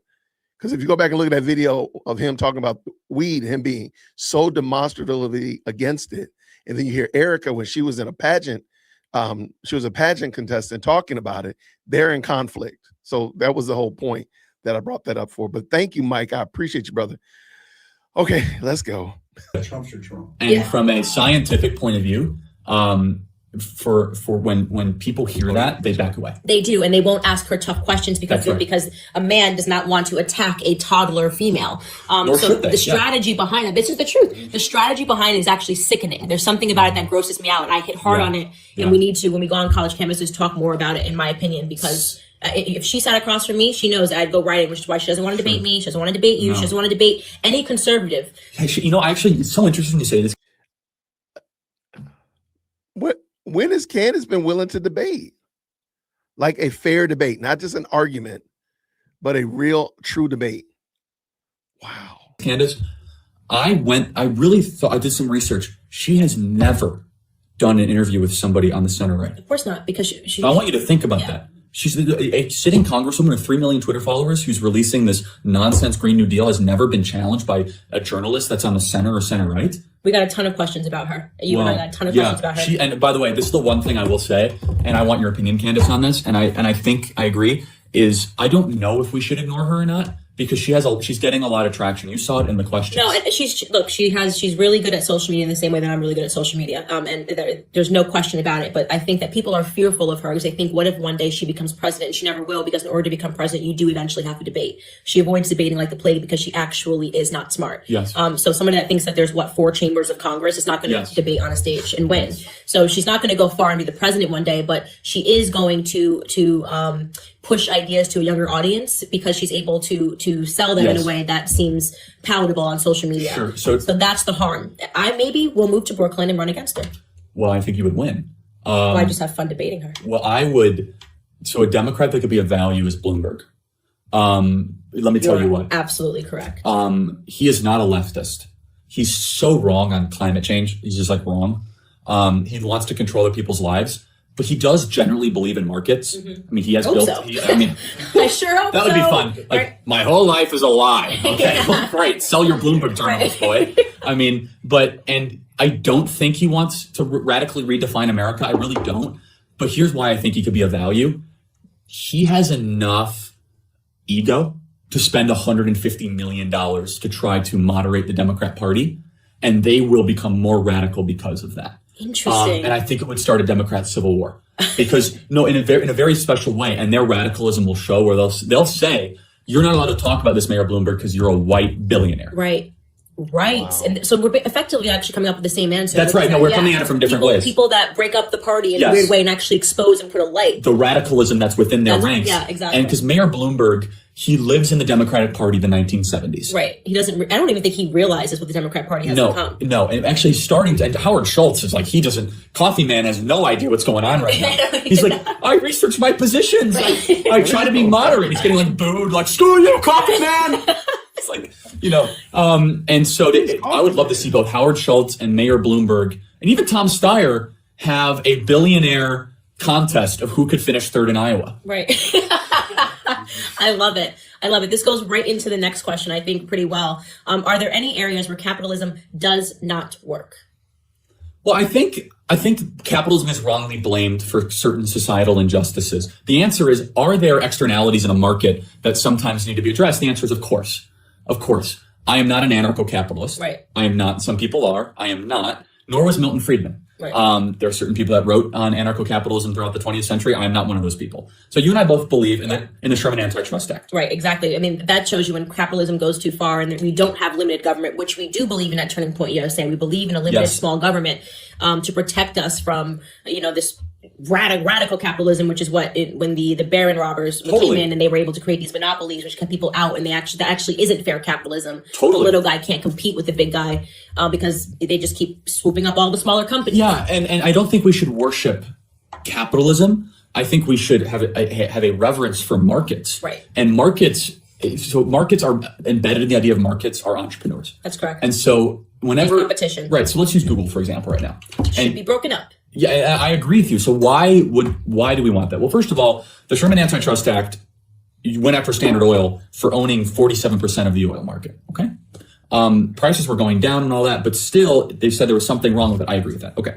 Google has 88% of the search market right now. I don't know how they're not being touched. And PragerU is fighting like hell against Google. Right. And good for you guys for doing that. This is why I love PragerU. Totally. To stand up to Google is a big deal. So if you believe in equal application of the law, which is a conservative value, it shouldn't be like, okay, Standard Oil and Microsoft in the 1990s. You remember Microsoft went through a huge Sherman Antitrust Act lawsuit against Apple. And essentially they were broken up. They had to give money to Apple and actually led to the rise of Apple significantly in the 1990s. Nevertheless, I think, here's what I will say though. I will say capitalism gets blamed for a lot of the ails of cronyism. Right. Yes. I will say we are both totally against crony capitalism. Totally against it. Right. And so the left will misrepresent capitalism as cronyism. Right. Insider access deals, we hate. Inefficient corporations, bailing out Wall Street, bailing out the auto industry, and bailing out the banks. Against it. Totally against it. And by the way, I think that some of the Wall Street bankers, based on the laws that are written, should have went to prison. Right. I mean, of course they should have gone. I mean, right. What's the movie? The Big Short. The Big Short. Yeah. Nobody got in trouble. No one went to prison. No one went to prison. Well, and by the way, Fannie and Freddie people should have went to prison too, which are the government agency. I mean, so look, I think we can have some agreement with people on the left with stuff like that. But where I really reject, and it really makes me angry, is when they say, well, this is because of capitalism. Well, look, there's nothing capitalistic about Amazon searching for $100 billion contract from the Department of Defense. That's not capitalism. No, that's cronyism. Yeah, that's cronyism. It's Jeff Bezos, who owns the Washington Post and buys off all these politicians, that he gets a $100 billion contract. Right. So he's someone that should be investigated. So you may have been wondering when this took place. This video took place on May 5th, 2019. And you're like, well, maybe you were wondering also. I'm sure you might have been.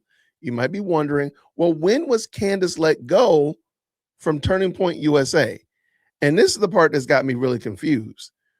her resignation was announced on May 1st, 2019. And this interview is on May 5th. I don't know. I'm looking around some more to make sure I'm not missing something. So that's why it seems odd to me that Candace keeps talking about Turning Point as if she works there. She keeps saying we, Turning Point, us, Turning Point, and such of that nature. And I'm like, why does she say that? Even Charlie has mentioned it, kind of said like us at Turning Point. She doesn't work at Turning Point. She works for PragerU. And I'm wondering what, like, this was talk about like a parachute. Like she just like left from TPUSA and walked across the street to PragerU. I don't think PragerU's in Nashville. You get my point though. This is very interesting.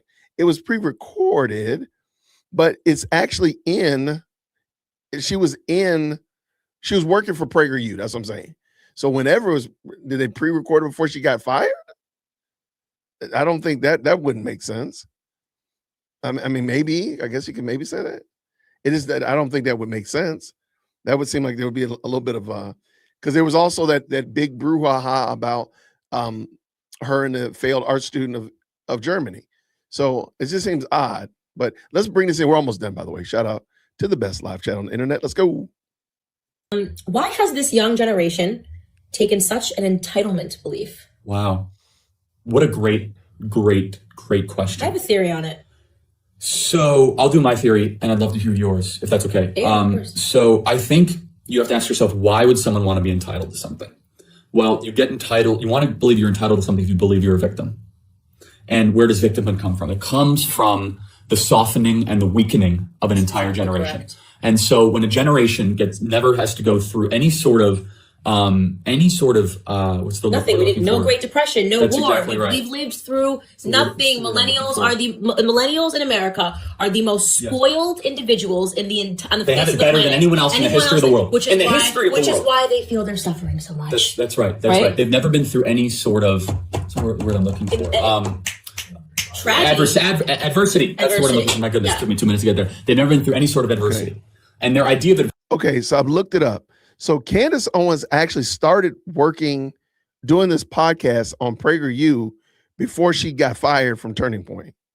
Okay, so she announced on X that she was starting she announced it in February of 2019. And then 3 months later, she was let go. Okay, so that makes a little sense. Okay, so she announces it in February 2019. May 1st and 2nd, she was officially departs Turning Point somewhere in May 2019, probably May 5th. She started the Candace Owens podcast or Candace Owens show. Please forgive me. Yeah, so it does kind of seem like she was already aware that she was going to be moving over to PragerU. And this is just what I'm looking this up again, working on the timeline. Adversity is they had to stay up late and publish a paper. Like, feel bad for me. Right. Great. I okay. just am really late today. I mean, we had in the 1950s and 50s, as you say commonly, our boys rushed to the beach of Normandy and went to World War II to fight the great evil. Mm-hmm. In the 1960s, our boys were drafted to go fight in Vietnam in a war that I felt was unjust, that never should have been declared upon. So on and so forth. The equivalent of our generation is. I have to hear Ben Shapiro speak on campus. My Uggs were delivered 2 days late, and my pumpkin spice latte is imbalanced. Yeah. No, seriously, there's not enough pumpkin and spice in my pumpkin spice latte. Give me a break. No. It's sickening, and that's what it is. Is that when you've lived through absolutely nothing? There's a long quote about that. Like when a generation that lives through nothing weak men creates weak men. all that sort of stuff. Yeah, and good times create weak men. Right, and bad times create strong men, and you've got this going on. And unfortunately, we have created the weakest period of men in the millennial American generation. Correct. That's correct. And when I say men, I mean men and women. Justin Trudeau, humankind, whatever. But you get what I'm saying, and it's really can be attributed to the fact that we've lived through nothing. And when I say that my grandfather has never said anything about racism or called people racist and said that he deserves this or that, and yet he lived through a racist period in America where there was actually pieces of legislation that were racist. And I see Black Americans stay on campus, and you, Charlie and I will ask this question, Bob, at the beginning.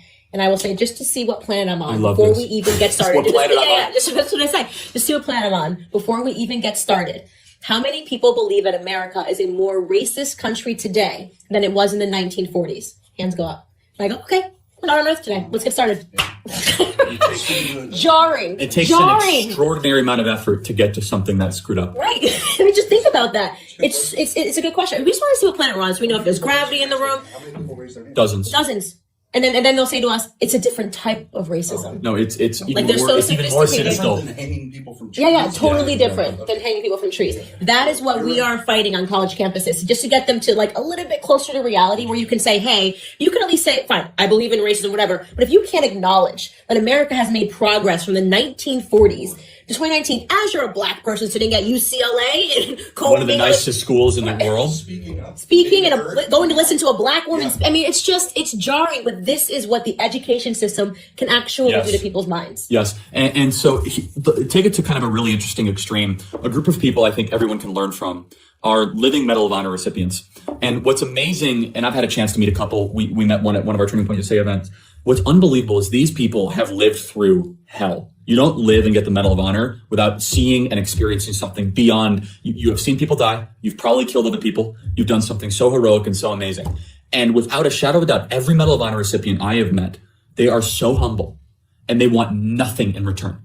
They don't consider themselves a victim. They don't want a special award ceremony. They don't want a special thing from government. It's like, I was just doing my duty. And when someone goes through such unbelievably harsh times, you see this through all of our veterans, right? They're absolutely amazing.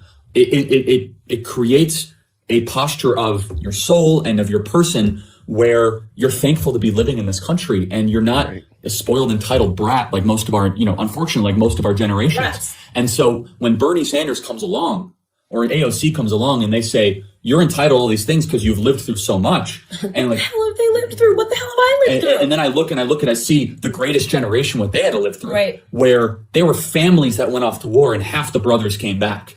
I just want you to think about that. Yeah, no, I mean, like, literally, like your chances of surviving on D-Day. I always talk about that. Think that they knew that those boys knew they were going to die. I mean, just think about that. Yes, and they knew that if you don't take this beach at this time, very little, the likelihood of even taking the European theater within 2 years is low. Right. Like, they had a 3-day window to take Europe through one entry point because they deceived the Germans. They deceived them through a counterintelligence campaign. They fired Patton. They thought they were going to invade on the northern side of Germany, France, and they went to Normandy, and they still lost. Think of Dunkirk. The British taking their own ships over to go save. I mean, like, the amount of bravery that it took to say, I'm just a fisherman, and I'm just going to go save our boys. And today we have people that just can't deal with the fact that Charlie and Candace are going to come talk about conservative principles. Yeah, they need a safe space. Crying. Really, really tough. It is tough. Yeah, I don't know how I know. Yeah, it's really You guys hard. are all struggling right now. Hashtag oppressed. Yes. Okay. Wow. Last question. Last one. The question that is on everyone's mind on Instagram. I know what this is. Charlie Kirk. Yes. Did you ever date Candace Owens? Not in real life. So we kept the fake relationship going for some time. Is that correct, Candace? Going strong. But Candace Owens is engaged now, which is amazing, to a wonderful man. And I thought we were going to get such, like, when I announced my engagement, my fiance, we were expecting such, like, horrible comments, but actually they all went to Charlie. Charlie got trolled the hardest. It was all me. They were like, it was exclusive Charlie to me. was friend zoned. Charlie. Yes, Charlie was sold a pack of lies Candace this entire is cheating time. on Charlie. Yeah, like, Charlie's so sad and heartbroken. Charlie's being, all these sorts of things. So the answer is no. No, but Candace is my dearest friend in the world, and I couldn't be happier for we know way too much about each other. That's correct. We're like brother and sister. But we have gone through so much, and everything from going to the embassy, move in Jerusalem, from going to driving from San Francisco to LA just because I was driving. I was driving. Let's be very clear about this. She was riding. She was passengering. Is that a word? We'll make it one. But getting kicked out of a restaurant in Philadelphia. That was fun. And that was really something. To being heckled at campus events, all sorts of fun things. Right. It's been quite a journey, and we wouldn't trade it for the world. No, it's been a wonderful journey. Staying on the dating thing, so we have this section now that comes, like, I get texts from all the staff while we're in here. Oh my God, that's amazing. Boom, here it comes in. Are they watching? Yeah, some of them are watching, and I got to get these questions in. I may not be here next week, so okay. These are important ones. Okay, so on that thing, one of them is actually, do you date? And what's your? I hold those. I hold it very close to my chest, but I am in a relationship. Okay. The world will know soon enough. Yeah. But I'm unavailable. I will say this. I will yield to my attorney. Yes, Charlie dates. Charlie is a girlfriend. Okay. I absolutely love her. I adore her. And she's known about her. Like, everyone was thinking Charlie and I were dating. Charlie had a girlfriend. Oh, now we know. This is why Candace took down this clip. This is why the last 10 minutes of it. That's what it is. That's why she took it down. Oh, I hold it very close to my chest, but I am in a relationship. The world will know soon enough, but I'm unavailable. I will say this. I will yield to my attorney. Yes, Charlie has a girlfriend. Okay. I absolutely love her. I adore her. And she's known about our, like, everyone was thinking Charlie and I were dating. Charlie had a girlfriend. Everyone was thinking that Charlie and I were dating. I had a boyfriend. She really is a wonderful human being. Oh, and yeah, she's extraordinary. We try to keep our private lives a little more private, just because look, the opposition is so vicious. Right. So in time, the world will know. Yeah. So the second question, will you ever run for office one day? The honest answer to this is I really have no plans to do that. Charlie will be president one day if I don't run against him. Oh, wow. Well, that would actually be quite fun. I know, it would be fun. We can clean a field. Yeah, I know. No, but look, this is the honest thing. I love my life. I love what I get to do. And Candace would think the same thing. People are always trying to push us to run for things. Yeah. We enjoy the freedom. We enjoy the flexibility. We're around a lot of congressmen and senators. I just don't see them moving the dial at times. I don't. I think we're able to box harder from the outside. I mean, the stuff that I'm able to say and do, I'm not limited because we can go to London and start Turning Point UK when we do stuff like that. Right. You know, that's exactly right. But I will say, I think that we both agree that we want to mimic the president when he was in his 20s. And someone asked him that question, and he said, if my country ever needed me, I would step up to the plate and I would run. I think we feel the exact same way. Yeah, totally. But do I have plans to get my whole life torn apart for sport? No, exactly. And look, I think it's interesting because they're mentioning Turning Point UK as if it doesn't exist. Did you pick that up? I don't know. Maybe I'm missing it. I'm trying to do my little timeline over here at the same time. But Turning Point UK, Charlie and Candace went to the UK for that Turning Point event in December 2018. That's when Candace met George Farmer. I guess they went like on the 1st or something like that, or the 2nd, because like 18 days later, George Farmer is proposing to Candace, and they got engaged in December 29th, 2018. But I thought Turning Point UK was already in, thriving at that point. Maybe I missed it. If somebody has a better reminder of, this timeline, I'm just relying on my memory. Y'all know all that is, right? Let's finish this up. Let's go. We're in the culture war business right now, and that's the most important thing. And being another R or D in a certain column, I'll never be a Congress person. Right. What interests me a lot more is changing, the ideological predisposition of an entire generation towards their view of America. Like that really fascinates me, and we're doing it. Like we're living. And how many times, Candace, have we heard where people come up to us? We get messages. I used to be a liberal, but now I'm a conservative because of what you have said. Yeah, that's so and when I hear and I see that, there's nothing more fulfilling than that. That's more fulfilling than running for office and winning. To hear that once, we hear it thousands of times a year. It's the best thing. The videos are just so straightforward. The conversion story is something that is so powerful. Yeah. So is there anything personal or private? What's your deepest, darkest secret? Oh, here we go. We're getting no, we do. What's like you have to say something that like you don't want everyone to know. I'm allergic to gluten. No, you're not, Charlie. Stop ordering your generic salad. See, I'm allergic to gluten. No, it's not. Yes, that's my I'm celiac. No, it's not his deepest, darkest secret. Deepest, darkest secret. I don't know. I have to think about that. Okay, so is there anything personally or professional that you were on one side at one time in your life and you switched over and went? Notice Candace did not give something her deepest, darkest secret. She wanted Charlie's deepest, darkest secret. She even caveated it. Tell us what you don't want anybody to know. But she herself did not tell what was her deepest, darkest secret. Maybe she will. It would be the abortion. And why? Yeah, talk about that. Yeah, I was adamantly pro-choice. In my youth, because the school system taught me that I should be pro-choice, and they presented it like it wasn't. You learn in textbooks that it's not a baby. And it's not a baby until I think they'd say like 3 or 4 months. Sure. In health class, you learn this, and they would show you stuff about, how miserable a child's life was going to be if you weren't financially stable enough. So there's a little brainwashing that takes place. And so I felt like the whole my body, my choice, and like if the right thing to do was to not have the baby since it's not a baby yet, which is now I know is a bunch of crap and it's dishonest. And I obviously understand the abortion rates, but I was so pro-choice. I mean, I wasn't like out marching for it, but I didn't believe that it was a baby at all. So I want to do as much as I can to help people understand that they are being effectively brainwashed in school to disregard a human life. Yeah, look at marketing evil. They literally are marketing evil, and it's very easy to market evil to a child's mind. Yeah. Mine would probably be, I remember being in middle school when the Iraq war was ramping up, and being this solo conservative, I found myself having to defend the Iraq war. And I would always, it's great and all this. And I've had a total transformation. I think it's one of the biggest mistakes in American history that we invaded a sovereign nation that was essentially holding Iran in check, right. That we spent $1 trillion, lost 5,000 American lives, and the country's worse off now than it was before we got into it. Right. And I think what it did is it allowed me to go on a path of, maybe I don't have to agree with everything that Republicans and conservatives do, right. That we can think independently, that you can have your own viewpoints on things. And so that would be one. And I think I could say the same for Afghanistan. I don't see the point in fighting multi-decade senseless right. wars for sand and death when our country's $20 trillion in debt. Veterans come back with PTSD, and we're fighting over, goat herder operations in northern Afghanistan that have no resonance at all to our country at all. Like what happens in Afghanistan right now, I don't see how that impacts us whatsoever. So that's something I've changed on.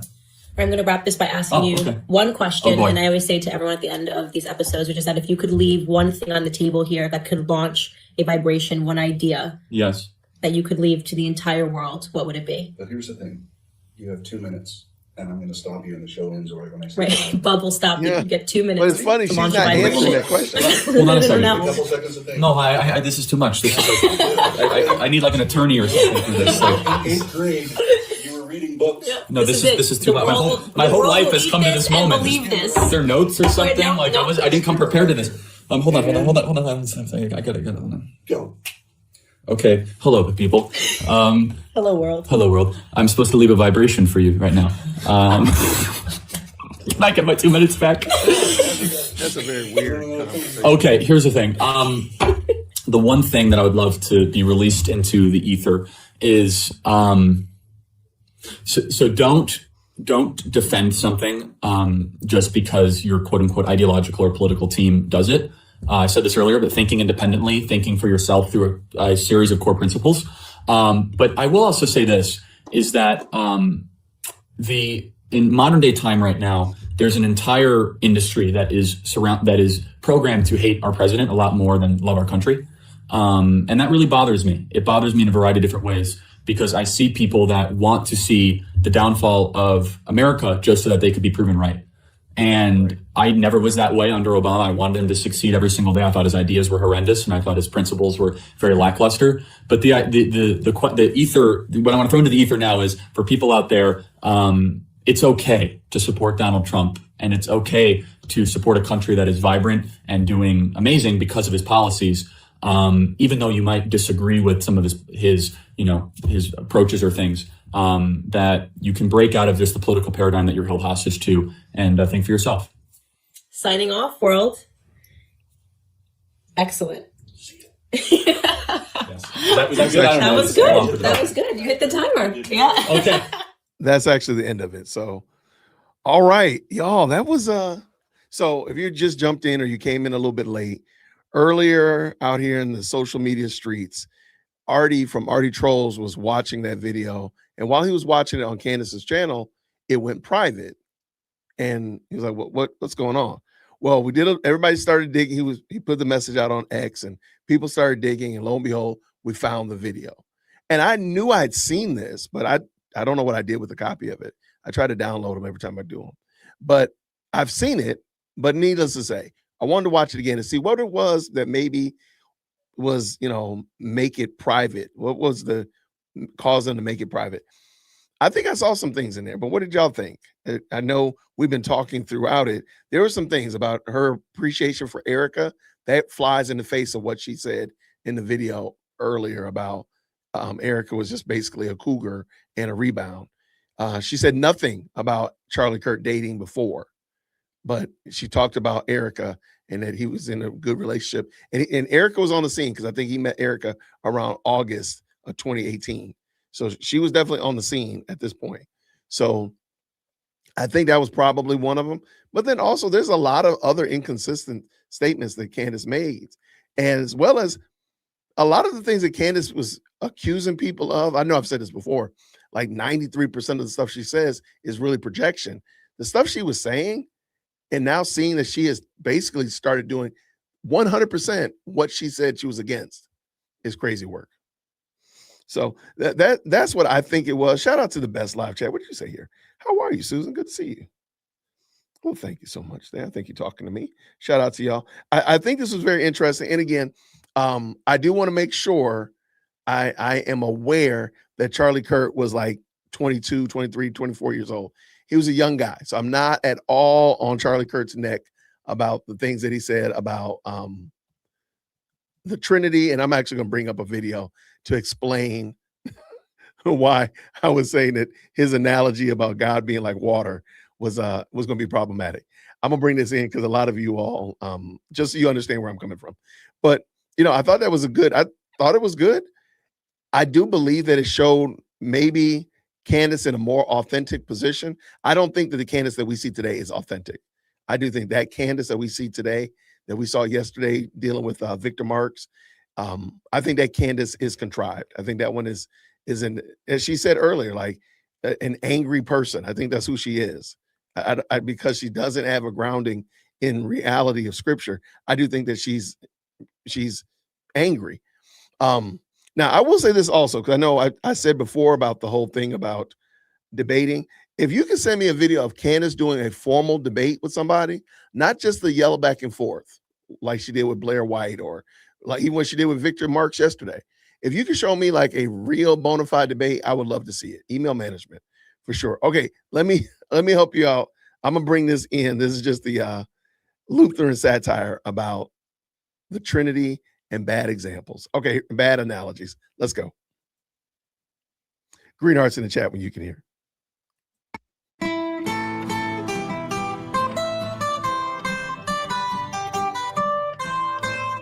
Okay, Patrick, tell us a bit more about this Trinity thing. Yeah, Patrick, tell us. But remember that we're simple people without your fancy education and books and learning, and we're hearing about all of this for the first time. So try to keep it simple. Okay, Patrick? Yeah, real simple, Patrick. Sure, there are three persons of the Trinity, the Father, the Son, and the Holy Spirit, yet there is only one God. Don't get what you're saying here, Patrick. Not picking up what you're laying down here, Patrick. Could you use an analogy, Patrick? Sure. The Trinity is like water, and how you can find water in three different forms: liquid and ice and vapor. That's modalism, Patrick. What? Modalism, an ancient heresy confessed by teachers such as Noetus and Sibelius, which espouses that God is not three distinct persons, but that he merely reveals himself in three different forms. This heresy was clearly condemned in Canon 1 at the First Council of Constantinople in 381 AD, and those who confess it cannot rightly be considered a part of the Church Catholic. Come on, Patrick. Yeah, get it together, Patrick. Okay, then the Trinity is like the sun in the sky, where you have the star and the light and the heat. Partialism. Oh, Patrick. Come on, Patrick. That's Arianism, Patrick. Arianism? Yes, Arianism, Patrick. A theology which states that Christ and the Holy Spirit are creations of the Father and not one in nature with him. Exactly like how heat and light are not the star itself, but are merely creations of the star. That's a bad analogy, Patrick. You're the worst, Patrick. All right, sorry. The Trinity is like this three-leaf clover here. I'm going to stop you right there, Patrick. Yeah, hold your horses, Patrick. You're about to confess partialism. Partialism? Yes, partialism, a heresy which asserts that the Father, Son, and Holy Spirit are not distinct persons of the Godhead, but are different parts of God, each composing 1/3 of the divine. And who confesses the heresy of partialism? The first season of the cartoon program Voltron, where 5 robot lion cars merged together to form one giant robot samurai, obviously. I've never heard of Voltron. Of course you haven't. It's not going to exist for another 1,500 years now, Patrick. Yeah, get with the program, Patrick. I mean, really, Patrick. I'm going to stab you in the face, Patrick. Okay, that was probably a bit much. All right, I'll try again. The Trinity is like how the same man can be a husband and a father and an employer. Modalism again. All right, then it's like the 3 layers of an apple. Partialism revisited. Fine. The Trinity is a mystery which cannot be comprehended by human reason, but is understood only through faith and is best confessed in the words of the Athanasian Creed, which states that we worship one God in Trinity and Trinity in unity, neither confusing the persons nor dividing the substance, that we are compelled by the Christian truth to confess that each distinct person is God and Lord, and that the deity of the Father, the Son, and the Holy Spirit is one, equal in glory, co-equal in majesty. Majesty.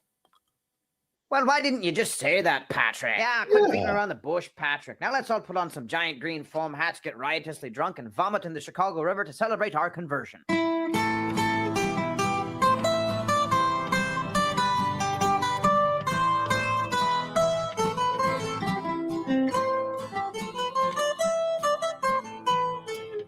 So what do you guys do for a living? Well, we come from a long line of snake farmers, Patrick, but truth be told, business has been real bad lately.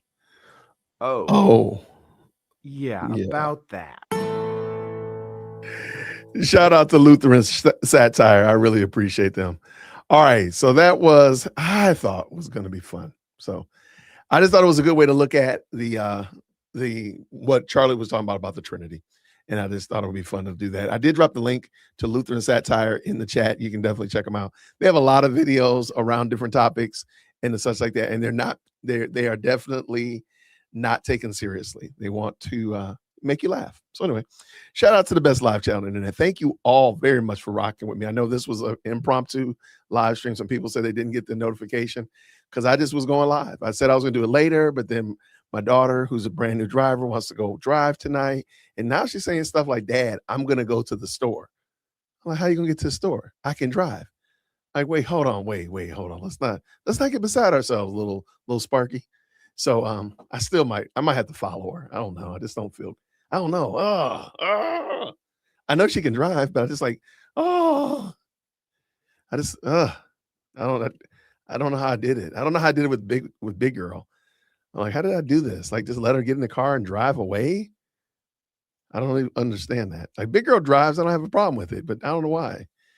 So anyway, y'all, so pray for your boy. Pray for me, man. Pray for me, because I don't know what I'm going to do. I think I'm going to go follow her in my car and let her go for a little while. She said she wanted to go hang out with some of her friends. I'm like, you better walk. I can't believe it. Anyway, y'all, thank y'all so much for rocking with me. I do have another video probably going to come up later on this evening. So check it out. Let me know what you think about it. All that kind of good jazz. I really appreciate y'all. Thank you all for rocking with us tonight. Thank you so much to the best live chat. Thank you so much for the very kind super chats. I really do appreciate it. I know that, again, I know this came out a little bit surprised, a little bit early than I anticipated, but I appreciate y'all tapping in with me for sure. Let me say again, thank you to everybody. I hit everybody up. Wait. No, I didn't get this one. I'm sorry. Thank you. 5567 with the 5 says this: her voice and appearance is different now. She probably got a nose job to improve it. She sounds more authentic here, not the Kardashian way she talks now. You know what? I've heard people say that they think she probably had a some kind of facelift and stuff like that. I've seen people show it. I'm not mad. I believe that that's probably true. It's probably more true than false. Yeah, man, why is she talking about she wants to go drive? Like, I'm just going to go drive. Like, wait, hold on, Sparky. Wait, what are you talking about? So I'm going to go, like I said, I'm going to just follow her. So anyway, y'all, thank y'all so much. I really appreciate you. Go ahead and hit the like buttons. Make sure you tip your waiters on the way out the door. Green heart that way. Green heart yourself out the door. Thank you all so much. I'll see you all real soon. Until then, everybody, grace and peace. Take care. Thank you so much for tuning in to another episode of the Jay Witt Podcast. If you enjoyed today's show, please do me a favor and hit me up with that 3-piece special. Like the video, subscribe, and of course, share it with somebody who would also enjoy this type of content. And make sure you leave a comment, because I do pin the best comments to the top. So thank you so much for tuning in today. And until next time, everybody, grace and peace.